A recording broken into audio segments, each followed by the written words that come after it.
बिस्मिल्लाहिर्रहमानिर्रहीम, अस्सलाम वालेकुम। प्रोग्राम है न्यूज़ सेशन और मैं हूँ इस प्रोग्राम की मेज़बान सिद्रा मुनीर। नाज़रीन, आज के प्रोग्राम में हम इंतहाई अहम मामले को ज़ेर बहस लाने वाले हैं, जो है बल्दियाती इंतखाबात। बल्दियाती इंतखाबात की मुखालफत में जमात इस्लामी कुछ प्लान कर रही है, कुछ एहतजाज का प्लान कर रही है। कल से बाकायदा इनकी जो मुहिम है वो आगाज़ होने जा रही है। ज़ियाउद्दीन अंसारी साहब हमारे साथ मौजूद होंगे स्टूडियोज़ में। अमीर जमात इस्लामी लाहौर हैं, एडवोकेट सुप्रीम कोर्ट है। इस प्रोग्राम में आपको खुश आमदीद कहते हैं। इनसे भी हम बात करेंगे कि आखिर ये जो बल्दियाती इलेक्शंस के लिए 2025 में जो नया कानून मुतारिफ किया गया है, इससे इनको क्या मुखालफत है, कौन कौन सी शिकें हैं जिनमें ये अमेंडमेंट चाहते हैं, तब्दीली चाहते हैं, जिसको ये काबिल अमल नहीं गर्दानते। लेकिन अगर हम पंजाब की बात करते हैं या फिर हम अपने लाहौर शहर की दीगर शहरों की बात करते हैं, तो 2002 के अलावा आज तक कोई भी मौसर बल्दियाती निज़ाम नहीं बन सका। और आपको पता है कि बल्दियाती निज़ाम कितना इम्पॉर्टेंट है। आपके मोहल्ले के, आपके घरों के आसपास के, आपके इलाके के जितने भी काम हैं, वो चाहे गलियां सड़कें टूट फूट का शिकार हों, आपके इलाकों के कोई मसाइल हों, वो बल्दियाती नुमाइंदगान आपके दरवाजे तक पहुंचते थे और वो इन मसाइल का हल निकालते थे। लेकिन अब गलियां बनानी हैं, आपके गटर उबल गए हैं, कोई वासा का मसला है, आप अपने इलाके के MNA MPs तक भागते हैं क्योंकि उसके नीचे के जो नुमाइंदगान हैं वो हमारे पास मौजूद ही नहीं है। इलेक्शन कमीशन ऑफ पाकिस्तान ने अक्टूबर तक 4 बार पंजाब हुकूमत को ये ऑर्डर्स जारी किए कि बल्दियाती इंतखाबात करवाए जाएं, लेकिन इंतखाबात नहीं हो सके। इलेक्शन कमीशन ऑफ पाकिस्तान ने पंजाब में बल्दियाती इंतखाबात 2022 के कानून के तहत हुक्म दिया था कि ये बल्दियाती इंतखाबात करवाए जाएं, लेकिन उसके बाद गवर्नमेंट की जानिब से बल्दियाती एक्ट 2025 लाया गया, वो नाफिज किया गया। अब ये 2025 जो बल्दियाती एक्ट है, इस पे क्या मुखालफत है, इसकी अहम क्या शिकें हैं, तमाम मामलात पे बात करते हैं ज़ियाउद्दीन अंसारी साहब से। ज़िया साहब, सबसे पहले तो मुखालफत क्या है? 2022 के कानून में कौन सी ऐसी शिकें थी जिनको 2025 में तब्दील किया गया और आप क्यों मुखालफत कर रहे हैं? देखिए, इसमें जो बल्दियाती एक्ट 2025 आया है, बुनियादी तौर पर तो ये हमारे जो constitution Islamic Republic of Pakistan है उसका आर्टिकल 140A है, जिसमें बड़े वाज़े तौर पर यह बात कही गई है कि तमाम इख्तियारात सियासी, इंतज़ामी और मालियाती इख्तियारात डिवॉल्व किए जाएंगे, नीचे मुंतकिल किए जाएंगे। बिल्कुल किए जाएंगे। लेकिन अब ये जो कानून आया है, इसमें हम ये देख रहे हैं कि ये सरासर आइन की आर्टिकल 140A की ख़िलाफ़ वर्जी है। इख्तियारात जो हैं वो बुनियादी तौर पर सूबाई हुकूमत ने अपने पास रखे हैं और बल्दियाती नुमाइंदों को कोई इख्तियारात नहीं दिए गए। इस सिलसिले में मैं ये कहना चाहता हूँ कि 2014 में आखिरी बार इंतखाबात हुए थे और वो जो नुमाइंदे मुंतखब हुए थे उनको फिर नई जब हुकूमत कायम हुई 2018 में, तो उनको एबंडन कर दिया गया। उसके बाद फिर वो सुप्रीम कोर्ट में गए और सुप्रीम कोर्ट ने कहा कि भी इनको फौरी तौर पर बहाल कर दिया जाए। अब ये जो नुमाइंदे थे, ये इनका ताल्लुक मुस्लिम लीग नून से था, जिनकी अब भी हुकूमत है, लेकिन मुस्लिम लीग नून की हुकूमत आने के बाद भी हुकूमत इस बात पर तैयार नहीं है कि वो ये इख्तियारात हम नीचे डिवॉल्व करें और अपने ही नुमाइंदगान जो सियासी तौर पर जिनका उनसे ताल्लुक है उनको भी मुंतकिल करने के लिए तैयार नहीं। एक दूसरी बात मैं ये कहना चाहता हूँ कि देखें, जब भी सूबाई हुकूमत बदलती है, तब्दील होती है, उस्मान बुज़दार साहब वज़ीर आला थे, उन्होंने एक नया कानून मुतारफ़ करवाया। उन्होंने कहा कि इस कानून के तहत मैं इंतखाब कराऊंगा, वो तब्दील हो गए। उसके बाद जनाब हमज़ा शहबाज शरीफ साहब आए, उन्होंने एक नया कानून मुतारफ़ करा दिया, दूसरा कानून। उसके बाद फिर परवेज़ इलाही साहब आए, उन्होंने तीसरा कानून मुतारफ़ करवा दिया और फिर अब ये चौथा कानून है जो नाफिजुल अमल हुआ है। मैं सिर्फ ये कहना चाहता हूँ कि ये सियासी जमातें जो इक़्तिदार में शामिल हैं, जिसमें मुस्लिम लीग नून भी शामिल है, पीपल्स पार्टी भी शामिल है और PTI भी शामिल थी, ये नहीं चाहते کہ اختیارات جو ہیں وہ نیچے منتقل کیے جائیں، عوامی نمائندے جو ہیں ان کے ذریعے سے کام کروائے جائیں۔ ضیاء صاحب، بہت ساری حکومتوں کا آپ نے ذکر کیا ہے، اس کا مطلب ہے جو بھی حکومت کرسی تک پہنچتی ہے وہ اپنی مرضی، اپنی منشا کے مطابق قوانین بناتی ہے، اپنی مرضی اور اپنی منشا کے مطابق قوانین میں امینڈمنٹس کی جاتی ہیں۔ دیکھیں کانسٹیٹیوشن میں تو یہ موجود ہے نا کہ تمام اختیارات جو ہیں وہ ڈیوالو کیے جائیں گے۔ بالکل ایسا ہی۔ اب کوئی سیاسی حکومت، کوئی سیاسی جماعت اس بات کی قائل نہیں ہے کہ وہ اختیارات نیچے عوام تک پہنچائے۔ وہ یہ چاہتے ہیں، صوبائی حکومتیں یہ چاہتی ہیں کہ ہماری حکومت کھڑی ہی صوبائی اسمبلی کے ارکان کی بنیاد پر ہے۔ وہ ان کو مطمئن کرنے کے لیے، ان کو خوش کرنے کے لیے ساری سرگرمیاں جاری رکھتے ہیں، لیکن وہ اپنے نیچے کسی کو بھی اختیارات نہیں دینا چاہتے۔ اسی طرح اس میں ایک جو اچھا سر، یہ جو 2022 کا قانون 2025 میں انہوں نے ایوالو کر دیا، یہ 2025 میں جتنی بھی امینڈمنٹس کی گئی ہیں یا پھر نیا قانون بنایا گیا ہے، نیا ایکٹ بنا دیا گیا ہے، سر یہ اس سارے پہ ہی آپ کی مخالفت ہے یا پھر کچھ شکیں ہیں جس پہ آپ نے کوسچن مارک لگایا؟ جی دیکھیں، گزارش یہ ہے کہ یہ جو جتنے بھی قوانین آئے ہیں، یہ سوائے اس کے کہ الیکشن کمیشن کو یہ چکمہ دیا جا سکے کہ ہم نیا قانون لے کر آ رہے ہیں اس لیے آپ پروسیس کو روک دیں۔ بالکل، کیونکہ الیکشن کمیشن کا کام تو یہ ہے کہ جب مدت مکمل ہو جائے تو وہ اس کے 120 دن کے اندر انتخابات کا اعلان کرے۔ اچھا، اس کو ان کے کام کو روکنے کے لیے یہ ایک چکمہ دیا جاتا ہے کہ ایک نیا قانون آ گیا، اور یہ 4 دفعہ ایسا ہو چکا ہے۔ اب گزارش یہ کہ اس میں کیا چیزیں ایسی ہیں جس کی ہم مخالفت کر رہے ہیں۔ اس میں سب سے پہلی چیز تو یہ ہے کہ انتخابات جو ہیں وہ جماعتی بنیادوں پر ہونے چاہیے، سیاسی بنیادوں پر ہونے چاہیے۔ جو 140A ہے اس میں بھی یہ کہا گیا ہے کہ سیاست، پولیٹکس کو بھی نیچے ڈیوالو کیا جائے۔ اب یہ کہتے ہیں اس جو نیا قانون آیا ہے 2025 کا ایکٹ ہے، اس میں وہ یہ کہتے ہیں کہ انتخابات جو ہیں وہ تو غیر جماعتی بنیادوں پر ہوں گے، لیکن جب جو منتخب ہو جائیں گے 1 مہینے کے اندر ان کو کسی سیاسی جماعچ میں شامل ہونا ہوگا۔ ہم یہ سمجھتے ہیں کہ یہ سراسر ہارس ٹریڈنگ ہے۔ جو لوگ منتخب ہو جائیں گے ان سب کو ایس ایچ او اور ڈپٹی کمشنر کے ذریعے یہ ڈنڈا ان کے سر پر سوار رہے گا کہ حکومتی پارٹی میں شامل ہو جائیں۔ ہم یہ سمجھتے ہیں کہ پہلے سے، جب انتخاب سے پہلے یہ اعلان کیا جائے کہ یہ جماعتی بنیادوں پر ہوگا، جیسے ہمارے جنرل الیکشنز ہوتے ہیں ویسے ہی ہونا چاہیے۔ ایسا نہیں ہے کہ آزاد امیدوار میدان میں اترے اور اس کے بعد وہ ان کو پھر موقع دیا جائے کہ وہ سیاسی جماعتوں میں شامل ہوں۔ اچھا، دوسری چیز یہ ہے کہ دیکھیں جو یونین کونسل ان کا سٹرکچر جو بنایا ہے وہ یہ ہے کہ ایک یونین کونسل سے 9 جنرل کونسلر منتخب ہوں گے، ٹھیک ہے، لیکن پھر اس کے بعد جو مخصوص نشستیں ہیں، خاتون کی نشست ہے، لیبر کی نشست ہے، یوتھ کی نشست ہے اور اقلیتوں کا ایک نمائندہ ہے، وہ 4 افراد کو یہ جو 9 افراد منتخب ہوئے ہیں یہ ہاتھ کھڑے کر کے منتخب کریں گے۔ ٹھیک ہے بھئی ان کا کیا قصور ہے؟ وہ جو 4 چاہتے ہیں کہ ان کو بھی لوگ چنیں، براہ راست عوام سے منتخب ہونا چاہیے، لوگ چنیں۔ اچھا، پھر اور اس کے بعد ایک اور جو جس پر ہمیں اعتراض ہے وہ یہ کہ جب یہ 13 کا ہاؤس مکمل ہو جائے گا تو یہ 13 کا ہاؤس جو ہے اپنے میں سے 2 کو چیئرمین اور وائس چیئرمین ہاتھ کھڑے کر کے منتخب کرے گا۔ ٹھیک ہے، لیکن آپ چاہتے ہیں کہ وہ عوام براہ راست عوام سے، چیئرمین اور وائس چیئرمین جو ہے وہ براہ راست عوام سے منتخب ہونا چاہیے۔ ٹھیک ہے۔ اچھا، پھر دوسرا یہ ہے، یہ تقریباً وہی والا ملتا جلتا سسٹم ہے سر جو ہماری پروونشل اسمبلیز میں یا پھر ہماری نیشنل اسمبلیز میں ہوتا ہے؟ نہیں، نیشنل اسمبلیز اور صوبائی اسمبلی میں تو یہ ہوتا ہے کہ جماعتی انتخاب ہوتا ہے، جو جس سیاسی پارٹی ٹکٹ جاری کرتی ہے۔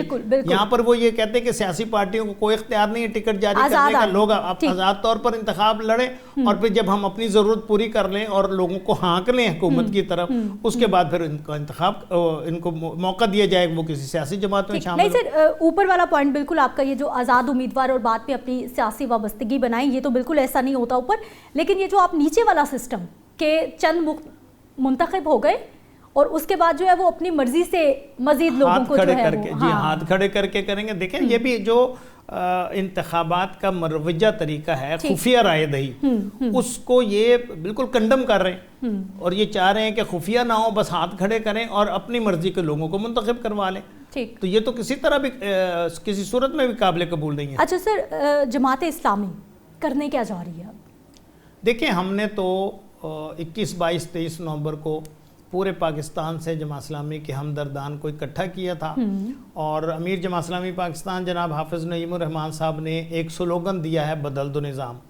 ہم یہ سمجھتے ہیں کہ یہ پاکستان بننے کے فوراً بعد سے اور پاکستان بننے کے بعد لوگوں نے پاکستان بنایا اس لیے تھا کہ جہاں پر ایک نیا نظام جو ہے، نیا سسٹم آئے گا، انگریز کا جو کالا قانون ہے اس کو ختم کیا جائے گا، اس کی جگہ پر اسلامی نظام کو نافذ کرنے کی اور اسلامی جو ہماری ادارے ہیں ان کو اسلامائزیشن ان میں ہوگی۔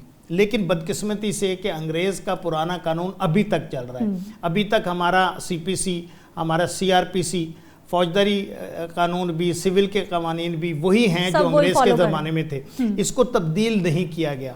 اور اس دوران بے شمار حکومتیں آئی ہیں، بدلی ہیں، حکمران نئے آئے ہیں، چہرے تبدیل ہوتے رہے ہیں، ساری پارٹی اس وقت جتنی پارٹیاں موجود ہیں سب اقتدار کے مزے لے چکی ہیں، لیکن نظام کے تبدیلی کے بغیر کوئی بہتری اس معاشرے میں ممکن نہیں ہے۔ ہم یہ سمجھتے ہیں کہ اب کلہم اس نظام کو بدلنا پڑے گا، اور اس نظام میں جس طرح یہ ایک قانون ہے اور یہ نیا ابھی 2025 میں بنا ہے، اس قانون میں بھی جب تک بنیادی تبدیلیاں، جمہوری سسٹم کو مضبوط نہیں کیا جائے گا اور بنیادی جو کانسٹیٹیوشن کی منشا ہے اس کے مطابق اختیارات ڈیوالو نہیں کیے جائیں گے، اس وقت تک اس سسٹم میں بھی کوئی بہتری نہیں آ سکتی۔ اچھا ضیاء صاحب، ہمیں یہ بتائیے کہ اس وقت یہ جو مخالفت ہے یا پھر جو آپ کی طرف سے کوئی مہم پلان کیا گیا ہے آپ نے اس کی مخالفت کرنے کا، جماعت اسلامی ہی صرف یہ کرنے جا رہی ہے یا پھر کوئی اور اپوزیشن جماعت، کوئی اور سیاسی جماعت جو ہے وہ بھی آپ کا ساتھ دینے کے لیے؟ دیکھیں، پنجاب میں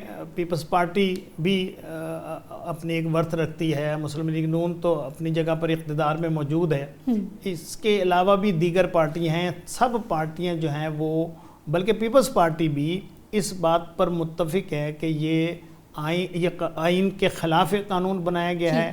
انہوں نے چونکہ حکومت میں شامل ہیں اس لیے انہوں نے ہاتھ کھڑے کر کے یہ قانون تو پاس کروا دیا ہے، لیکن دلی طور پر وہ بھی یہ چاہتے ہیں کہ دلی طور پہ ہونے سے کیا ہوتا ہے نا، مطلب انہوں نے ساتھ تو حکومت کا دے دیا، دل سے آپ اور ہیں اور سامنے سے آپ اور ہیں۔ یہ تو دیکھیں نا، پھر حکومت میں شامل ہے نا جی، تو یہ ان کی مجبوری بن گئی، پاؤں کی زنجیر بن گئی ہے اقتدار میں شامل رہنا، اور اسی وجہ سے وہ کھل کر عوام کی بات نہیں کر پا رہے۔ سر، پی ٹی آئی مخالفت کرتی ہے حکومت کی، تو پی ٹی آئی کے ساتھ کوئی آپ کا رابطہ، کوئی ان کی طرف سے؟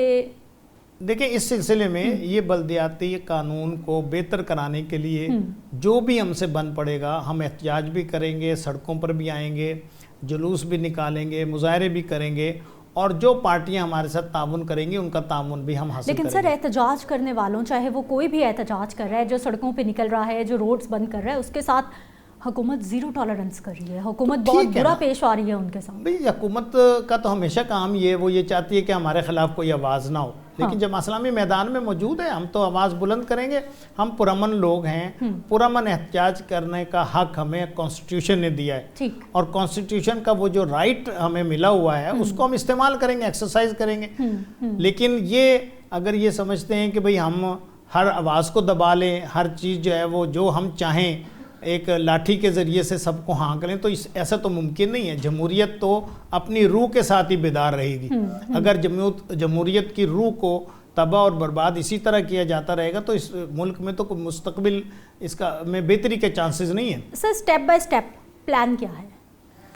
بس ہم تو ڈاکومنٹیشن ہو گئی کہ اس دن یہ ہوگا، اس دن یہ ہوگا، اس دن یہ ہوگا، اتنی ڈیڈ لائن ہے، اس کے بعد سڑکوں پہ نکلیں گے، پلان کیا ہے سر؟ اگر آپ دیکھیں، ابھی تو 7 دسمبر کو امیر جماعت اسلامی پاکستان جناب حافظ نعیم الرحمان صاحب لاہور میں ایک بہت بڑے جلسے سے خطاب کریں گے، احتجاجی جلسہ ہوگا اس پنجاب اسمبلی کے سامنے، ٹھیک ہے، اور اس خطاب کو پورے پنجاب کے تمام ڈسٹرکٹ ہیڈ کوارٹر میں لائیو شو کرایا جائے گا، دکھایا جائے گا۔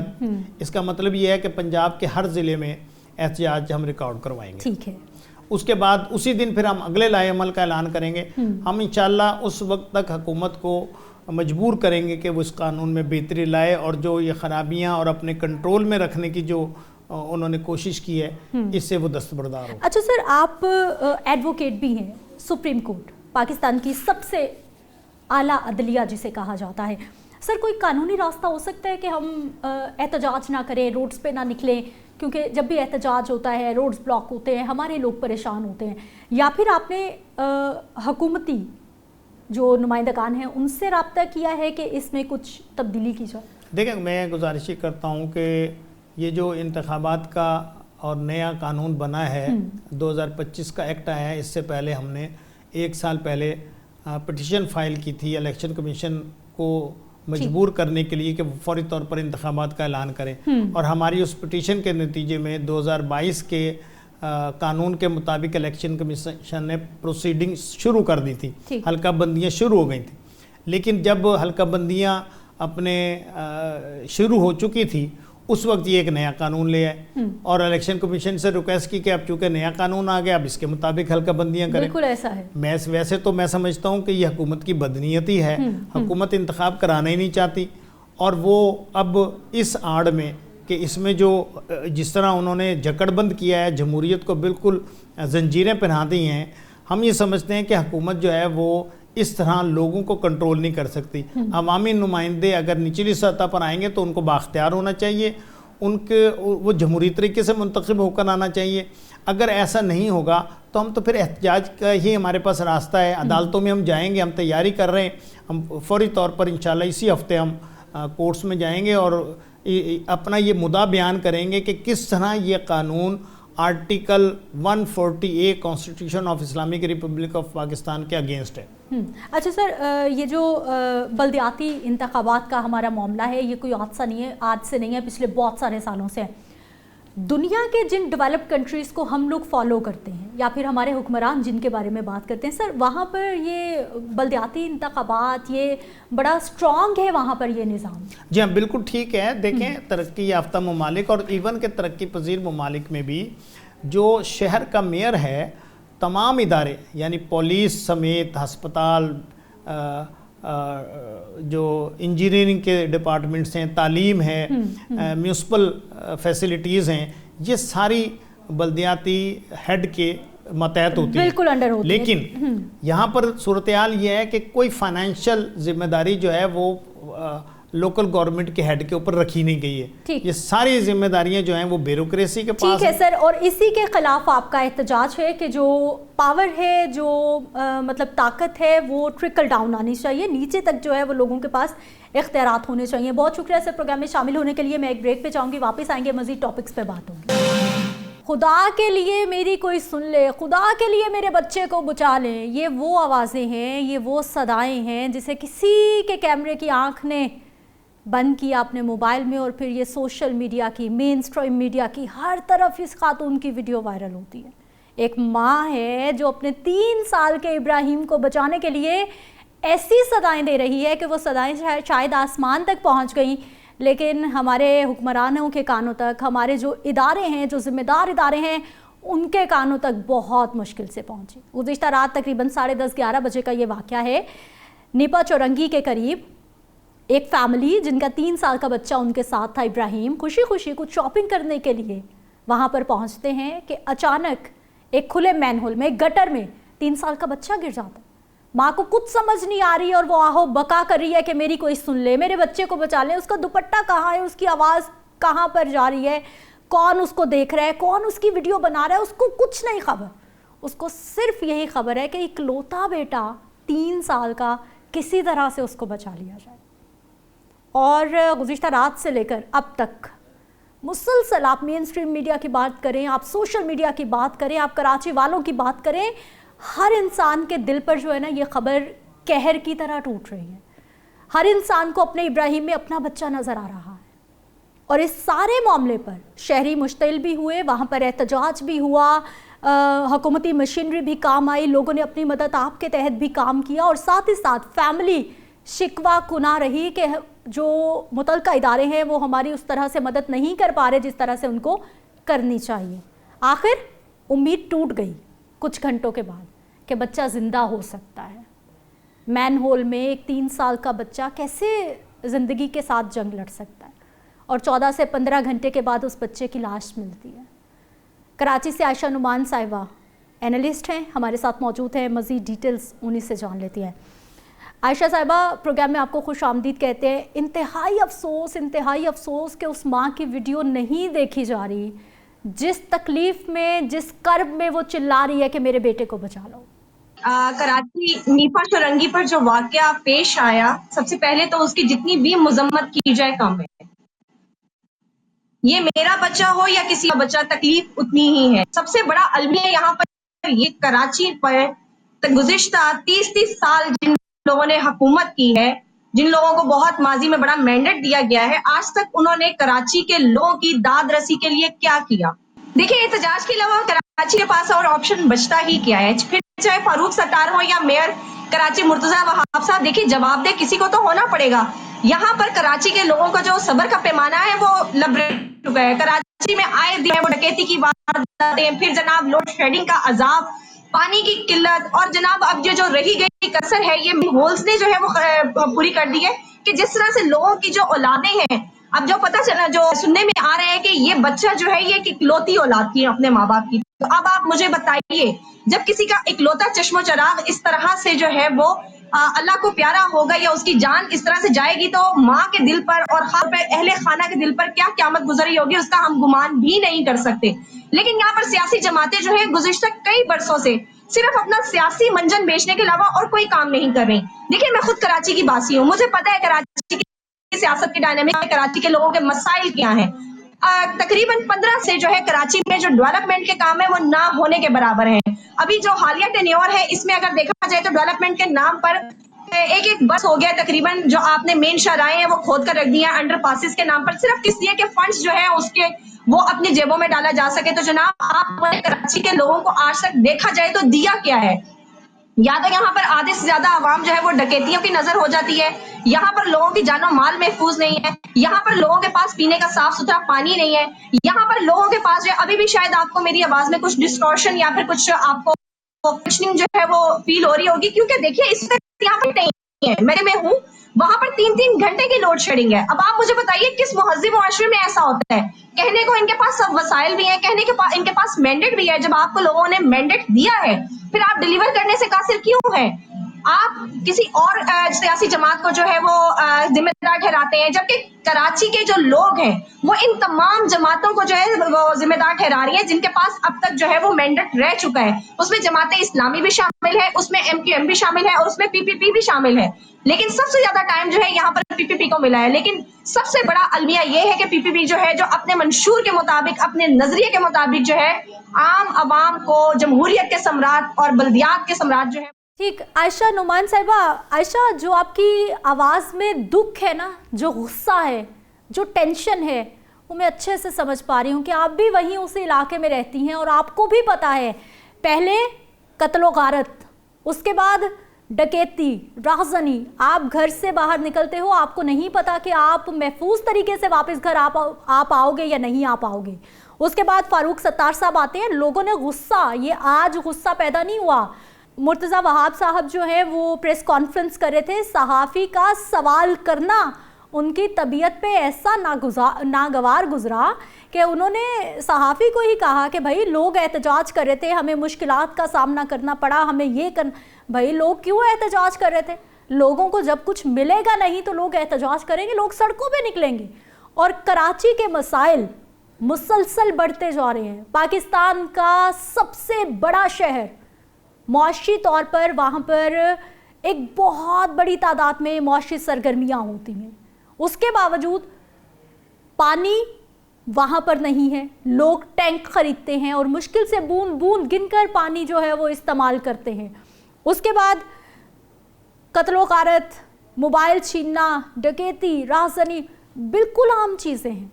17 साल से पाकिस्तान पीपल्स पार्टी वहाँ पर हुकूमत कर रही है और जब ये मुर्तज़ा वहाब साहब मेयर कराची आए या फिर इन लोगों ने क्या किया, ये जमात इस्लामी की ज़िम्मेदारी है, ये जमात इस्लामी का इलाका है, फ़लाना फ़लाने का इलाका है, फ़लाना फ़लाने का इलाका है, यानी हम पाकिस्तानी नहीं हैं। हम पहले तो सूबों में बटे, उसके बाद हम इलाकों में बटे, अब हम गली मोहल्लों में बट चुके हैं। बहुत बड़ा क्वेश्चन मार्क है। मैन होल में एक बच्चा गिरकर जान की बाजी हार गया और उस माँ की वीडियो नहीं देखी जा रही कि किस तरह से वो तड़प रही है और फिर शिकवा कर रही है कि वहाँ पर सुनने वाला कोई नहीं है। जिस तरह से वो चाहते हैं उस तरह से ऑपरेशन नहीं किया गया रातों रात। और ये भी क्वेश्चन मार्क लगाया कि खुदा ना खास्ता, अल्लाह ना करे, अल्लाह ना करे, ये किसी भी हुकूमती किसी जो ओहदेदार है, अल्लाह ना करे कि कभी उसके बच्चे के साथ भी ऐसा हो, मैं नहीं चाहती। लेकिन उस माँ के दिल से बद्दुआएं निकल रही थी कि आपके बच्चों के साथ ऐसा हो तो आपको पता चले, पूरे शहर क्या, पूरे सूबे क्या, पूरे पाकिस्तान की आप मशीनरी 1 मिनट में लाकर वहाँ पर खड़े कर देते कि बच्चे को बचाना है। लेकिन वो आम शहरी का बच्चा था, वो गरीब का बच्चा था, उसके सुनने वाला कोई नहीं था। आयशा, बहुत शुक्रिया आपने टाइम दिया प्रोग्राम में शामिल होने के लिए। एक ब्रेक लेते हैं, वापस आते हैं, मज़ीद टॉपिक पे बात करेंगे। ब्रेक के बाद एक बार फिर से आपको खुश आमदीद कहते हैं। सबसे बड़ा सवाल ये पैदा होता है कि हमारी इतनी बड़ी तादाद में लोग यहाँ से बाहर क्यों जाना चाहते हैं। ना सिर्फ यंगस्टर्स बल्कि इस वक्त वो हालात बन गए हैं कि जिसको जहाँ पर ऑप्शन मिल रहा है वो पाकिस्तान से निकलना चाहता है। ऑफलोडिंग एक बहुत बड़ा इस वक्त प्रॉब्लम बन गया है। सोशल मीडिया पर जो वीडियोस गर्दिश करती हैं, FIA की जानिब से, इदारों की जानिब से कह तो दिया जाता है कि ये फेक वीडियोस हैं, लोग प्रोपेगेंडा कर रहे हैं, लेकिन एयरपोर्ट पर लोगों की तकलीफ भी तो कोई समझे कि जिसने पता नहीं कितना इंतज़ार किया है, कहाँ कहाँ पे उसने कमेटियाँ डाली हैं, घर बेचे हैं, क्या क्या उसने किया है, क्या सुहाने ख्वाब देखे हैं, और उसके बाद एजेंटों से लुट आकर आखिर टिकट हाथ में आई और उम्मीद बंदी कि वो एयरपोर्ट पर जाएगा और कहीं निकल जाएगा जहाँ की करेंसी की वैल्यू होगी, वहाँ पर कमाएगा और पिछलों की थोड़ी ज़िंदगियाँ बेहतर हो जाएंगे। एयरपोर्ट पर जाते हैं, उनको ऑफलोड कर दिया जाता है। क्यों कर दिया जाता है, किसी के पास जवाब नहीं है। आज मोहसिन नकवी साहब जो कि वफाकी वज़ीर दाखिला हैं, उनकी जानिब से लाहौर में एक प्रेस कॉन्फ्रेंस भी की गई और उनकी जानिब से ये बताया गया है कि रोज़ाना की बुनियाद पर 60 से 70 मुसाफिरों को ऑफलोड किया जा रहा है। उन्होंने ये भी कहा कि अगर किसी के कागजात पूरे हैं, अगर किसी का डॉक्यूमेंटेशन में कोई मसला नहीं है तो फिर उनको ऑफलोड ना किया जाए। ये मामला है क्या, सारी डिटेल्स जानेंगे। जावेद इकबाल साहब हमारे साथ मौजूद हैं, सीनियर जर्नलिस्ट हैं। जावेद साहब, पहले भी कुछ देर पहले भी हमने इस टॉपिक पे बात की, चूँकि ये इस वक्त एक बर्निंग इशू बन चुका है तो आज फिर उसी पे हम बात कर रहे हैं। मसला हल नहीं हो रहा, ख़राब होता जा रहा है। शुक्रिया मैडम, आपने खुद ही फरमा दिया, हमने पहले भी इस पे एक प्रोग्राम किया था और आज फिर आप कर रही हैं, आपका शुक्रिया।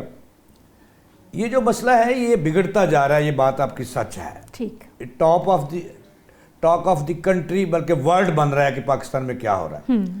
मैडम, आपको पता है कि जिस पासपोर्ट पर ऑफलोड का लफ्ज लिख दिया जाता है वो दुनिया में जाता है सर, वो दुनिया में रसवा हो जाता है। भले वो एक हाजी शरीफ क्यों ना हो और उसका कोई गुनाह ना हो, उसके डॉक्यूमेंट पूरे हों, लेकिन इस हुकूमत को ये नहीं पता। अभी मोहसिन नकवी साहब ने आज प्रेस कॉन्फ्रेंस की और उन्होंने 2 टोक अल्फाज में कह दिया कि हम करेंगे, हम रोकेंगे, हम ऑफलोड करेंगे। उनसे पूछा गया क्यों जी, उसने कहा जी कि हमने ग्रीन पासपोर्ट की जो अहमियत है, जो इसकी इज्जत है, जो इसका वकार है, वो दुनिया में बुलंद करना है। मैडम देखें, बड़े जुल्म की बात है कि वो लोग जो गरीब गुरबा कमेटियाँ डालकर कर्जे लेकर, भाई आप ये तो बताओ पॉलिसी क्या है आपकी।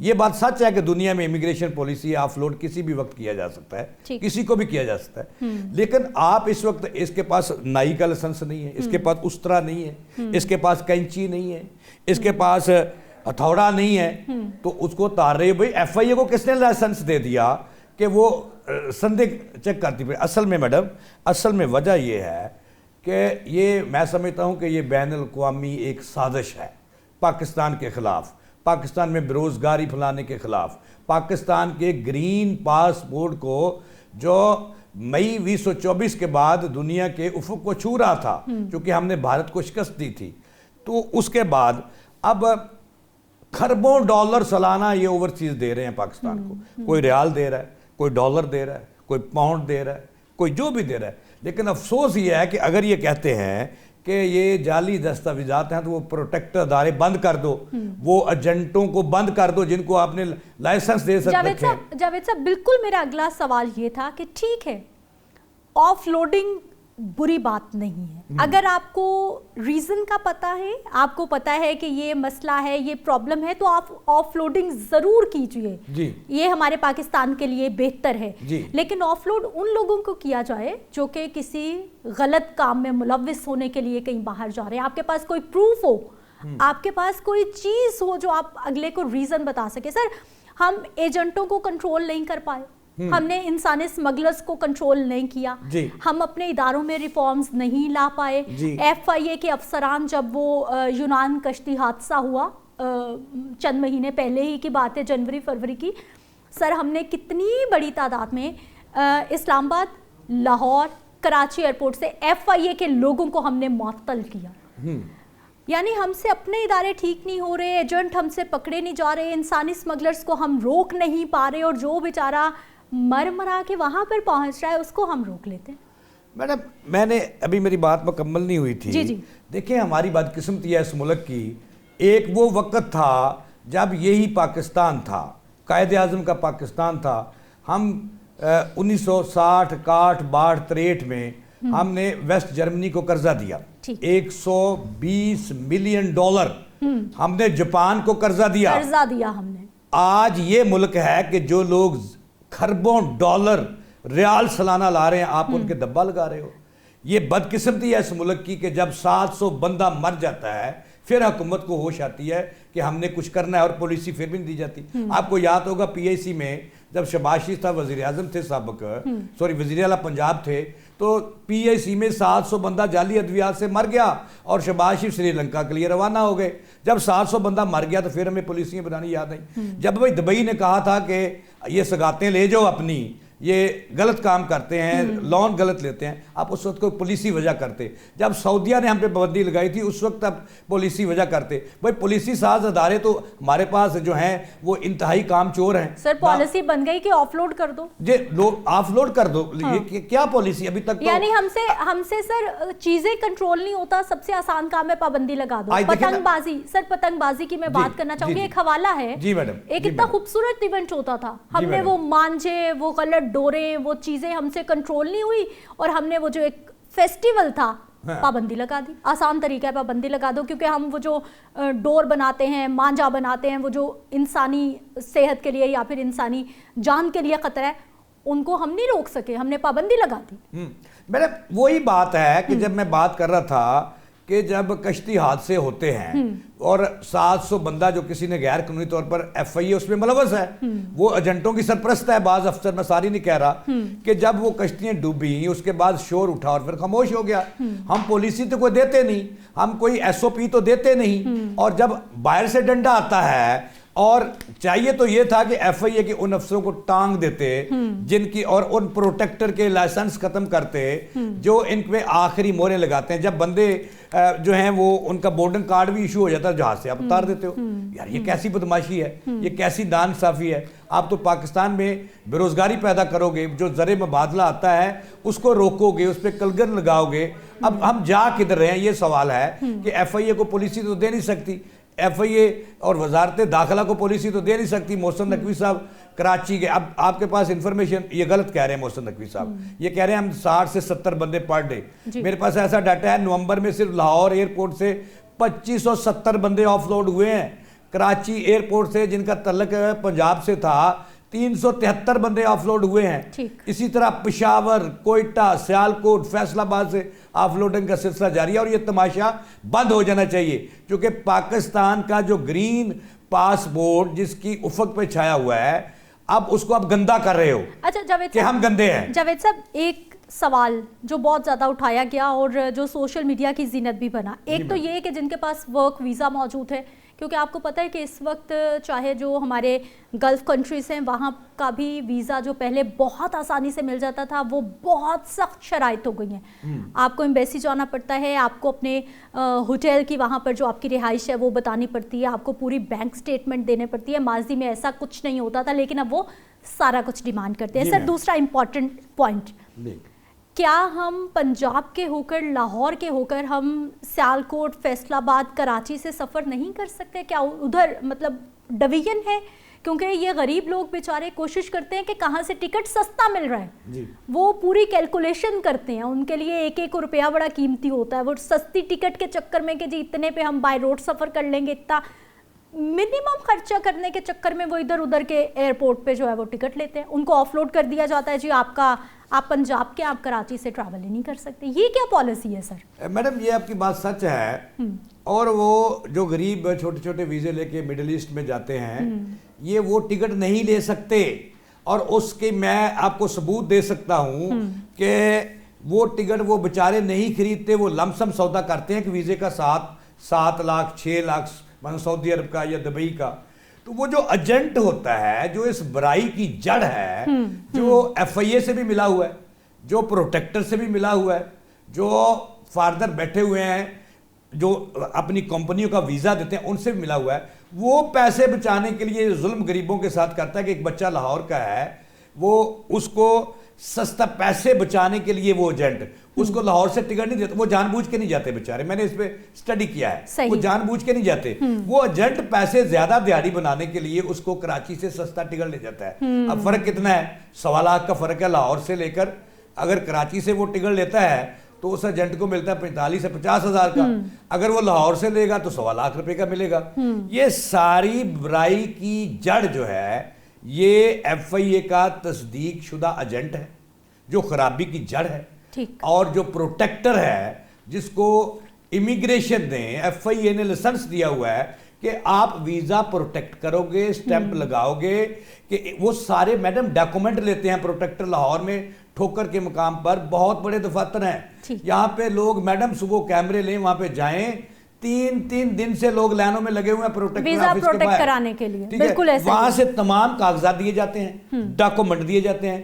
پھر وہ چیک کر کے کہ کیا یہ مستری کا جو ہے یہ ویزا ٹھیک ہے, اس کے پاس اس کی این او سی, بالکل این او سی ٹھیک ہے, پھر وہ اس کو پروٹیکٹ کرتے ہیں. جب وہ بیچارہ پروٹیکٹ ہو جاتا ہے تو پھر تو ایف آئی اے کا اخلاقی اور قانونی جو ہے اس کے پاس کوئی اختیار نہیں بچتا. آپ نے ایف آئی اے کو مادر پدر آزاد کر دیا ہے. آج محسن نقوی صاحب نے اس پہ مور لگا دی کہ ہم جو چاہیں گے کریں گے, یہ کوئی بات نہیں ہے. ذمہ دار وہ پروٹیکٹر ہے, اس کا لائسنس منسوخ ہوا. پچھلے 5 سال سے یہ رولا پڑا ہوا ہے, کیا کسی ایک پروٹیکٹر کا لائسنس منسوخ ہوا؟ کیا ایف آئی اے نے کوئی ایجنٹ پکڑا جس نے اس کی جعلی سندیں لگائیں اس بیچارے کی, جس نے کمیٹی ڈال کے اپنے گھر کی غربت دور کرنے کے لیے ویزا لیا میڈم؟ تو کیا اس لائسنس کو میرے ایف آئی اے کے پاس نہیں ہے تو میرے سے لے لیں, جو سعودی عرب دبئی کے لیے چڑھاتے ہیں نا, پنڈی سے, اسلام آباد سے, لاہور سے. جاوید صاحب ایک سوال سر میرا بھی لے لیجئے, پروگرام کے صرف 2 منٹ رہ گئے ہیں, لیکن میں پوچھنا چاہوں گی کہ سر ہمارے ہاں کیا ایسا سسٹم ہے, کتنے لوگ ہیں جن کے پاس جو ہے وہ کوئی سرٹیفکیٹ, کوئی سند یا کچھ ایسا وہ ہوتا ہے کہ جو بیچارہ پلمبر بن رہا ہے, جو الیکٹریشین بن رہا ہے, جو سینیٹری کا کام کر رہا ہے, یعنی جو مزدور طبقہ ہے, ہمارے پاس کتنے ادارے ہیں کہ ہم جو ہے وہ اس طرح کی ڈاکومنٹیشن کلیم کرتے ہیں یا مانگتے ہیں, تو آبویسلی سر وہ جعلی ہی بنیں گے, وہ کیسے بنیں گے؟ جی میڈم آپ کا اچھا سوال ہے. یہ بھی میں آپ کو بتا دوں, اپنے ناظرین کو بتا دوں 89 نیوز کو, کہ وہ جو ایجنٹ ویزا دیتا ہے جس کا کفیل سعودی عرب میں بیٹھا ہے, جس کا کفیل جو ہے وہ ابو ظبی میں بیٹھا ہے, جس کا کفیل جو ہے وہ عمان میں بیٹھا ہے, جس کا قطر میں بیٹھا ہے, وہ جو ان کو ویزا دیتے ہیں تو وہی سندیں دیتے ہیں جعلی, وہی ڈاکومنٹ ایجنٹ جو پاکستان میں بیٹھے ہیں نا, ان کی مدد سے. میں آپ کو ثبوت دے سکتا ہوں, کوئی لے میرے سے ثبوت, کہ اس وقت سعودی عرب میں 25,000 بندہ بیٹھا ہے اس انتظار میں کہ وہ اپنے ملک میں چلا جائے. اس کے جو کفیل ان کو منگواتے ہیں, پیسے لیتے ہیں, ان کے گھر والوں کو بلیک میل کرتے ہیں, اور پھر ان کو واپس بھجوا دیتے ہیں. پاسپورٹ لے لیتے ہیں, سب سے پہلے وہ چاہتے ہیں کہ وہ بھاگ بھی نہیں سکتے, وہ نکل بھی نہیں سکتے. اور سب سے بڑی بات آخری میڈم مجھے بولنے دیں, آپ کی مہربانی, اور سب سے جرم اگر یہاں سے بچ کے وہ آف لوڈ ہونے سے چلے جاتے ہیں تو وہاں پہ جو پاکستانی سفارت خانے بیٹھے ہیں, جب ہمارے پاکستانیوں کو جو زر مبادلہ بھجواتے ہیں ان کو کوئی مسئلہ بن جاتا ہے تو انہوں نے ان سفارت خانوں نے دروازے بند کر رکھے ہیں. ٹھیک ہے جاوید اقبال صاحب, بہت شکریہ ایسے پروگرام میں شامل ہونے کے لیے. وقت کی قلت ہے, انشاءاللہ پھر کسی روز اس معاملے پر مزید ڈسکس کریں گے, مزید ڈسکشن, مزید بات کریں گے. اپنا خیال رکھیے, کل ملاقات ہوتی ہے. اللہ نگہبان.